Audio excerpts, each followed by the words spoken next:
السلام عليكم، ازيكم يا شباب؟ اهلا بيكم في فيديو جديد من فيديوهات السي اس اس. وفي الفيديو بتاع النهارده هنتكلم اكتر عن موضوع السلكتورز. زي ما انتم شايفين الاجنده بتاعتنا النهارده فيها تفاصيل اكتر عن موضوع السلكتور، والسلكتورز ليها انواع كتيره جدا وطرق مختلفه تقدر تستخدمهم. والسلكتورز وظيفتها انها تقدر توصلك للاليمنت اللي انت عاوزه بالظبط في صفحه معينه. ودي كانت المشكله اللي قابلتنا في اخر الفيديو اللي فات، لان احنا في الفيديو اللي فات كنا عاوزين نعمل ستايل لإليمنت معين بعينه، بس ما عرفناش نعمل كده لان احنا ما كناش نعرف غير نوع سيلكتور واحد اللي هو باستخدام التاج نيم. زي ما انتم فاكرين، او تقدروا ترجعوا للفيديو اللي فات وتشوفوا احنا كنا ازاي بنشرح الجزء بتاع، وتشوفوا الجزء اللي احنا كنا بنتكلم عنه بتاع السيلكتور اللي كان من نوع تاج نيم. هنتكلم عن 3 فئات مختلفه من السيلكتور. اول فئه فيهم اسمها سيمبل سيلكتور، ودي من اسمها هي عباره عن سيلكتورز بسيطه برضو، قريبه من موضوع التاج نيم، بس هتخلينا نقدر نوصل لإليمنت معينه او تاجز معينه، ما نبقاش بنعمل ستايل لكل التاج اللي من نوع واحد في الصفحه دي. والنوع التاني اللي هنتكلم عنه هو اسمه كومباينيتور سيلكتور. والكومباينيتور مقصود بيها انه مزيج او مجموعه من السيلكتور ببعض. هنبدا نعمل زي دمج بين مجموعه من السيلكتورز اللي احنا نعرفها عشان نقدر نوصل لإليمنت بادق، يعني تفاصيل ادق او بصوره ادق من الطرق اللي هتبقى قبل كده. واخر نوع هنتكلم عنه هو الاتريبيوت سيلكتور، ودي هنستخدم فيها كمان القيم اللي موجوده في الاتريبيوت او اسماء الاتريبيوت اللي موجوده في اليمنت معين علشان نقدر نوصل له. اليمنت دي انا اقصد بيها يا شباب دايما عشان تبقى قدامكم كده اي تاج نيم. اليمنت مقصود بيها اي تاج نيم في الاتش تي ام ال. هل دي الانواع الوحيده او فئات الانواع الوحيده؟ خلينا نقول انها فئات الانواع لان هي مش نوع، يعني دي كل واحده من دول هيبقى فيها كذا طريقه. فهل دي هي الفئات الوحيده في الموضوع؟ لا، في لسه فئه تانية انا كنت عاوز اتكلم عنها، بس هسيبها شويه لما نبدا نعرف السي اس اس اكتر، وبعدين هرجع تاني بعدها لموضوع السلكتور اقول لكم الفئه اللي فاضله. بس انا مستني جزء معين في سي اس اس ونبدا نرجع نشوف الفئات اللي كانت لسه فاضله لنا هنبدا نتكلم عنها. طيب تعالوا بقى نتكلم دلوقتي عن اول فئه موجوده عندنا وهي السيمبل سيلكتور. والسيمبل سيلكتور دي فيها كذا طريقه. واول حاجه هنا هنتكلم عنها هو حاجه اسمها الكلاس نيم. طيب يعني ايه الكلاس بقى؟ الكلاس ده يا جماعه هو اتريبيوت المفروض انه موجود في كل الاليمنت اللي موجوده في الاتش تي ام ال. شايفين اليمنت دي، واليمنت مقصود بيها زي ما قلنا تاج نيم. دي اتريبيوت موجود في كل حاجه في الاتش تي ام ال. اي تاجه في الاتش تي ام ال فيها اتريبيوت اسمه كلاس. دي هقدر استخدمها في السي اس اس. تعالوا نشوف ازاي هنقدر نعمل كده. وطبعا زي ما انتم فاكرين احنا استخدمنا المره اللي فاتت الفيجوال ستوديو كود، واللي حطيت له لينك عشان تقدروا تنزلوه على في صندوق الوصف في الفيديو اللي فات. تعالوا بقى دلوقتي نبدا نستخدمه تاني. وانا اول حاجه هعملها ان انا هبدا اعمل اوبن فولدر، واختار المره دي الفولدر الجديد اللي احنا هنشتغل عليه في الفيديو بتاع النهارده. وزي ما هو ظاهر قدامكم دلوقتي الفولدر اللي انا شغال عليه اسمه داي 2، وده اللي هبدا اضيف فيه الملفات بتاعتي. وهبدا اضيف اول ملف واللي هسميه page1.html، وهنبدا نكتب ال HTML بتاعنا. انا دلوقتي هحط ايه؟ مجموعه من التاجز كده. الاول طبعا خلينا نعمل الاستراكشر اللي احنا متعودين عليه بتاع ال HTML، وادي البادي بتاعي. وهنبدا في البادي ده تعالوا نعمل شويه HTML مثلا، وليكن كذا تاجت بي مثلا، وتعالوا نكتب جواها اي حاجه دلوقتي، وهنسمي ده بي 1 كده، او هنكتب في الكونتنت بتاعه بي 1 عشان نبقى عارفين. وهنبدا دلوقتي يا شباب ايه؟ نعمل اكتر من واحده من دي ونغيرهم 3 4 5. تمام. طيب وانا قلت لكم يا شباب ان اي تاجه موجوده في ال HTML بيبقى فيها اتريبيوت اسمه كلاس. يعني انا اقدر اجي هنا كده اقول له كلاس، وكلاس دي هتاخد قيمه هنا. القيمه دي زي ما انت عايز مفتوحه، لان هو ده اسم بيعبر عن يعني ليه معنى المفروض يكون بالنسبه لك، بيتكلم عن التاجه دي مثلا وظيفتها ايه، بتعمل ايه. يعني لازم يبقى ليها معنى طبعا. يعني لو انت سميتها اي اسم مش هيحصل حاجه، واحنا هنسميها دلوقتي مثلا اكس واي زد عشان نتاكد ان فعلا الاسم ملوش علاقه بالشغل اللي هتشتغله اكتر منه. المفروض ان هو يبقى كنوع من انواع التسميه عشان تبقى واضحه ليك بعد كده. وتعالوا ناخد مثلا الكلاس ده، اقدر كمان استخدمه في مكان تاني. فيبقى اول حاجه احنا بنعرفها عن الكلاس ان انا اقدر احط للكلاس ده استخدمه في كذا مكان بنفس القيمه. كمان اقدر اجي هنا مثلا اعمل كلاس برضو، بس المره دي مثلا تعالوا نديله اي بي سي. فاحنا كده عندنا في تاجات مش واخده ولا كلاس خالص، مش محطوط عليها ولا اتريبيوت كلاس خالص، وفي 2 بي موجود عليهم اكس واي زد، في تاجه واحده تانية مكتوب عليها اي بي سي. تعالوا نرجع نعمل الستايل اللي كنا عاملينه المره اللي فاتت، وكنا كاتبين في الستايل لو تفتكروا المره اللي فاتت احنا كنا كاتبين بيه ومدين اي لون. فتعالوا مثلا ندي كلر ريد، وتعالوا نشوف الصفحه دي في البراوزر شكلها هيبقى عامل ازاي. والصفحه ظاهره قدامنا، انا هكبرها قدامكم عشان بس تبقى واضحه. زي ما انتم شايفين كل البي اللي موجوده في الصفحه لونها بقى احمر. اوكي طيب انا دلوقتي بقى عاوز ابدا استخدم موضوع الكلاس اللي احنا عرفناه الجديد ده عشان ادي نوع من الستايل معين مختلف يعني، او مش مختلف يعني براحتي، انا اقدر اعمل اللي انا عاوزه، بس خلينا ان دي حاجه مختلفه دلوقتي. فانا دلوقتي عاوز استخدم ايه؟ عاوز اخلي الحاجات اللي واخده كلاس اكس واي زد الباك جراوند بتاعتها مثلا تبقى جرين. فانا هاجي كده ابدا اقول له اكس واي زد، وبعدين هعمل كده واقول له خلي الباك جراوند كلر تبقى جرين. يبقى انا دلوقتي قلت له اكس واي زد، وبعدين قلت له باك جراوند كلر، وبعدين نقطتين، وبعدين جرين. تمام. طيب تعالوا نسيف ونعمل ريفرش. زي ما انتم شايفين الموضوع ما عملش اي حاجه خالص. حاجه غريبه جدا يا باشمهندس، انت بتضحك علينا كده. مش انت قلت لنا الكلاس المفروض انا اقدر استخدمه زي ما انا بستخدم السلكتور اللي اسمه تاج نيم ده؟ انا قلت لك كده، بس تعالوا نفكر كده مع بعض. هو دلوقتي منين ال HTML، منين البراوزر هيفهم ان اذا كان ده تاج نيم ولا كلاس؟ لازم اميزهم، لا اما بالنسبه له كلهم هيبقى كانهم تاج نيم. يعني هو هيدور كده في ال HTML على تاج نيم اسمها اكس واي زد فمش هيلاقي. طب انا افهمه ازاي ان ده سلكتور من نوع كلاس؟ قال لك الكلاس هحط قبله نقطه كده دوت، كده هفهم انه كلاس. تعالوا نعمل سيف وبعدين نرجع نعمل ريفرش. شايفين ايه اللي حصل؟ بس البي اللي واخد كلاس اكس واي زد هو اللي الباك جراوند بتاعته بقت لونها اخضر. وده كده يا شباب اول سيلكتور خدناه النهارده وهو الكلاس. تعالوا نرجع تاني كده ونشوف اللي عليه الدور. تاني حاجه هنتكلم عنها وهي الاي دي. والاي دي سيلكتور بالظبط، هو اتريبيوت موجود في اي اليمنت يا جماعه. اتريبيوت اهو زي ما انتم شايفين اسمه اي دي، ينفع احطه على اي اليمنت. طيب تعالوا نجرب نستخدمه. فانا دلوقتي هاجي مثلا على اليمنت من دول وابدا اقول له انا عاوز اديك اي دي ايكوال. اقدر احط برده هنا اي اسم عادي خالص براحتي، مش فارق معايا الاسماء خالص، اللي انت عاوزه اعمله. فانا مثلا هسميه مثلا ماي اي دي. طيب وهدي الاخير ده كمان اي دي، وتعالوا نسميه مثلا تيست. يبقى احنا كده عندنا واحد واخد ماي اي دي وواحد واخد تيست كاي دي. طيب ازاي هبدا اديهم الستايل بتاعهم؟ هبدا اجي هرجع هنا تاني مثلا وهقول له انا عايز ماي اي دي، والماي اي دي ده انا هحط له ايه؟ انا مثلا عاوز اخلي الكلام بتاعه يبقى تحتيه خط، مشدود تحتيه خط يا جماعه كده. ففي حاجه اسمها تكست، وانا عاوز اخلي الكلام بتاعه يبقى في نص الصفحه، ما يبقاش ايه؟ ما يبقاش على الشمال زي ما هو موجود دلوقتي.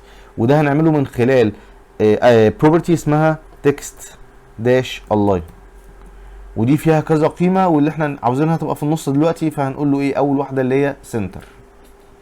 يبقى انا كده كاني بقول له ماي اي دي ده، الحاجه اللي واخده ماي اي دي ده لازم تبقى التكست الاين بتاعها ايه؟ سنتر.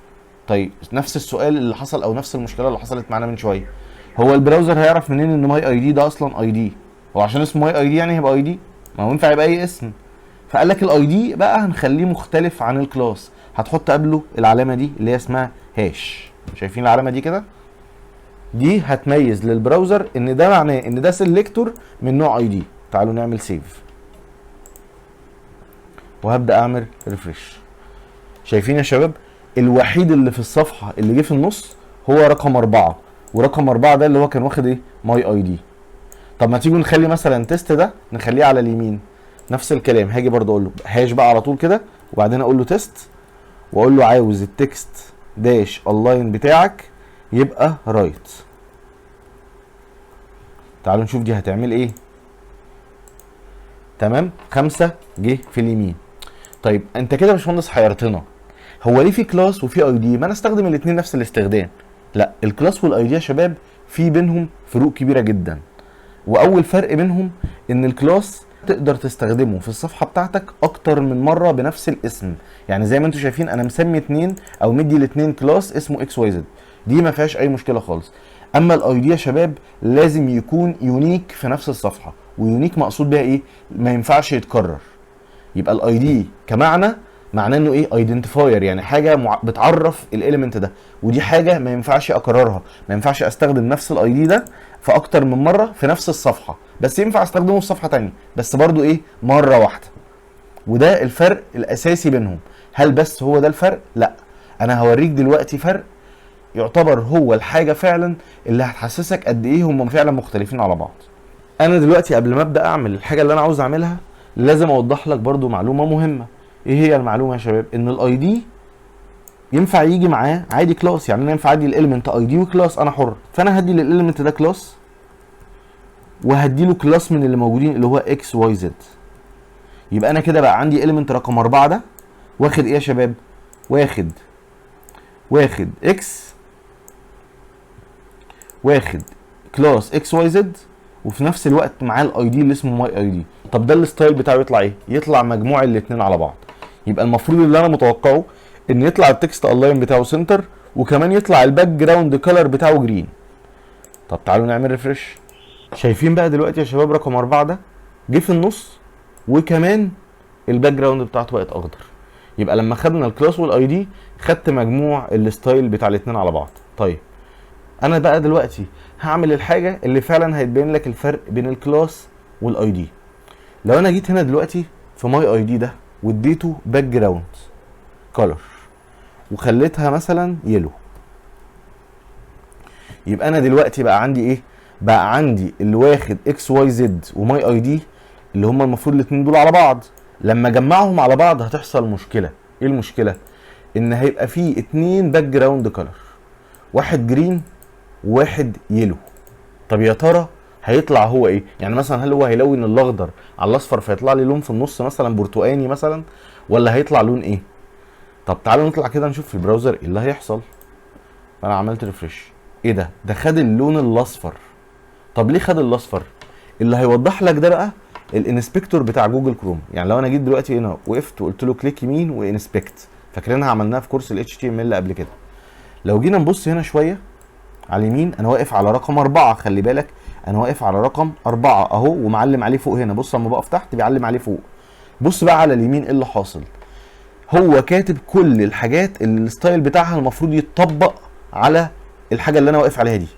فبيقول لي هو المفروض ياخد ماي اي دي، والمفروض ينفعه كمان دوت اكس واي زد لان واخد الكلاس ده، وكمان هو تاجد بي فواخد بتاع بي. شايفين الثلاثه دول؟ الثلاثه دول اللي انا كاتبهم. طيب خدتوا بالكم ان الترتيب ده مختلف عن الترتيب اللي انا كاتبه هناك؟ يعني لو انا رجعت كده دلوقتي، لا انا كاتب البي الاول بعدين الاكس واي زد بعدين ماي اي دي، بس هو هنا مش مرتبهم كده. ليه بقى؟ لان كل نوع سيلكتور بيبقى ليه قوه. القوه دي يا شباب هي اللي بتحدد انت محتاج. القوه دي يا شباب هي اللي بتحدد ان لما يحصل تعارض بين قيمه من القيم اللي موجوده جواه مع واحد تاني اقل منه في المستوى، البراوزر هياخد مين. وده معناه ايه؟ معناه ان الاي دي اقوى من الكلاس واقوى كمان من التاج نيم. عشان كده الترتيب اللي قدامنا هو ان اقوى حاجه هي الاي دي زي ما انتم شايفين اهو، ده اقوى حاجه، بعدها تاني اقوى حاجه بالنسبه الكلاس، بعدها التاج نيم. فعشان كده اي حاجه في الاي دي لازم ياخدها. بعدها لو لقى تعارض مع حاجه في الكلاس يبقى هيشيل المتعارض.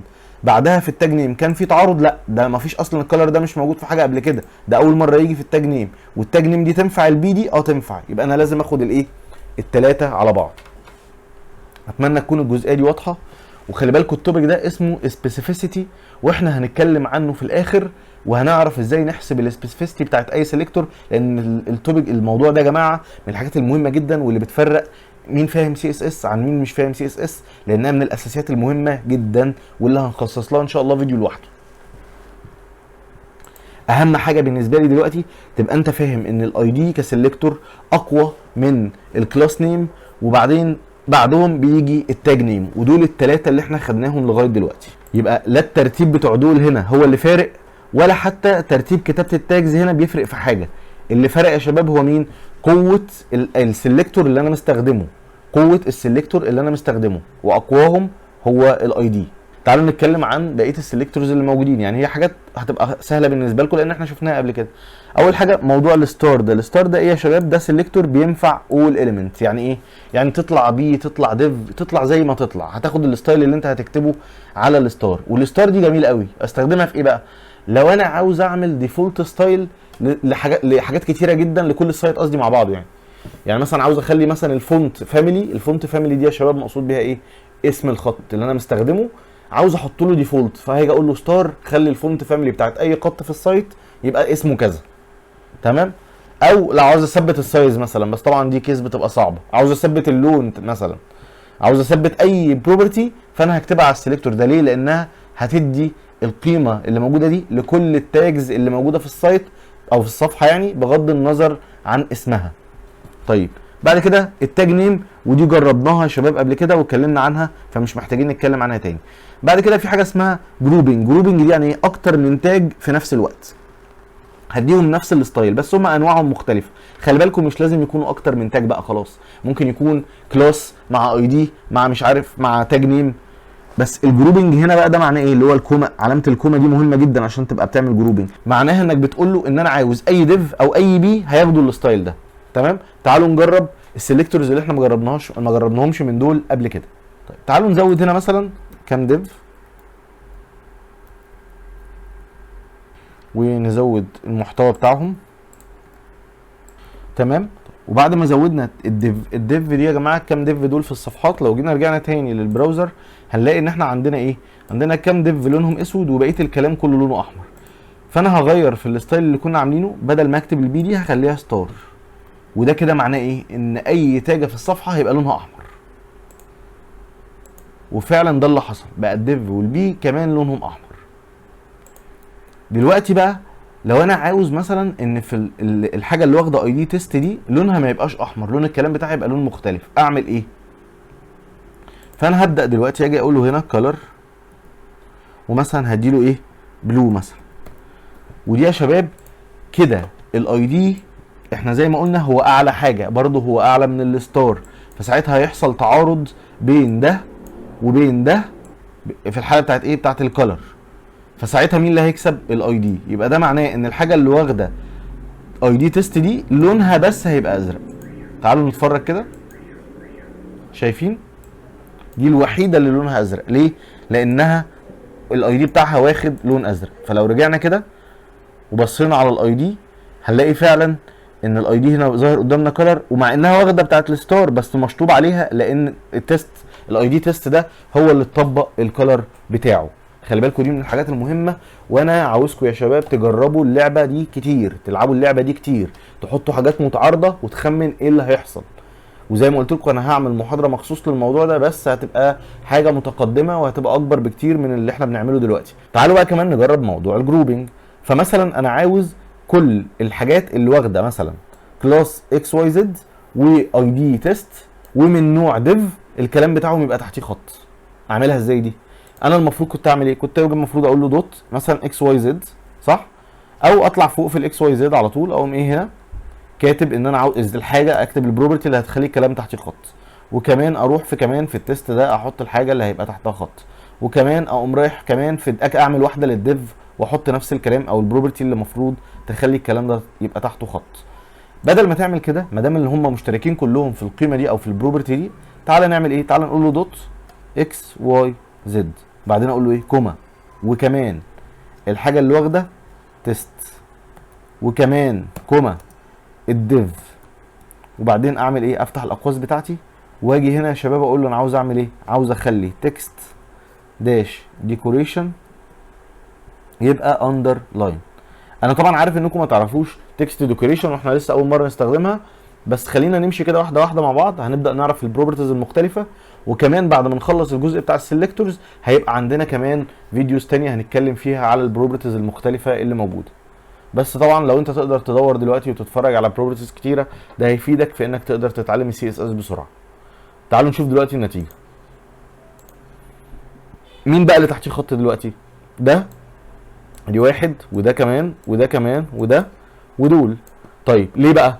احنا عندنا 3 واخدين اكس واي زد اللي هو اول وتاني واول وتالت ورابع واحد اهم، وكمان عندنا يا شباب الخامس واحد الاي دي، فكمان هو طلع تحته خط. واخيرا الديف. يبقى انا لو عندي حاجات مشتركه ممكن اعمل لهم جروبنج كلهم بالسلكتورز بتاعتهم واحط البروبرتي اللي انا عاوزها. يبقى الجروبنج ده مش بس لازم يكون تاج نيم، ينفع اي سلكتور من اللي انت بتعرفهم ومن اللي لسه كمان هنعرفهم. وبالشكل ده هنكون خلصنا كلام عن السيمبل سيلكتورز. واخيرا اتمنى الفيديو يكون كان مفيد بالنسبه لكم، ويا ريت تشاركوه مع اصحابكم اللي حابين يتعلموا سي اس اس عشان نخلي الموضوع ده يوصل لاكبر قدر من الناس ونخلي الاستفاده بتاعته تبقى اعم.